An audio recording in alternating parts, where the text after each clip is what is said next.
crois pas que je me faisais des idées. J'étais vraiment pas apprécié, dans le peloton. Alors c'est vrai que j'avais mon caractère, j'étais aussi beaucoup mis en avant. À résultat égal, j'avais beaucoup plus de retombées médiatiques que quelqu'un d'autre. J'aimais les caméras, je pouvais agacer avec toutes mes grimaces, je m'agaçais moi-même quand je revoyais les images d'ailleurs, c'était devenu un TOC, hein. C'était même plus, je faisais même plus quand j'étais en pleine souffrance, j'en faisais tout le temps quoi, des grimaces.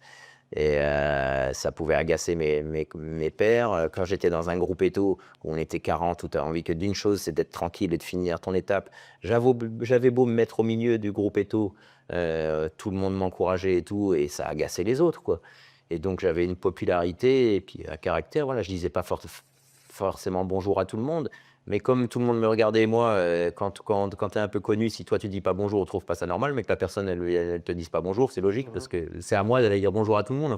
Puis j'étais un peu tête de con, hein, tellement concentré sur mon équipe et sur moi-même que les autres, je m'en foutais, quoi. Et ouais, je pense vraiment que j'étais pas apprécié. Et puis j'ai plusieurs témoignages de coureurs qui étaient dans des équipes adverses et qui sont après revenus, qui sont venus dans mon équipe, avec qui je m'entendais super bien. Certains sont même devenus des amis proches et qui disent: «Ben, moi, je te trouvais vraiment un gros connard, quoi». Et puis même les fois où je suis allé en équipe de France, il y a des coureurs, que je connaissais pas, que ce soit des Bardet, des Pinot ou quoi, où là, j'étais un peu plus vieux et j'étais un peu capitaine de route. Où on a appris à se conna Ils ont appris à me connaître, comme ça, autrement qu'en tant «qu'adversaire» entre guillemets. Donc je suis toujours assez prudent avant de mon côté, avant de porter un jugement sur quelqu'un.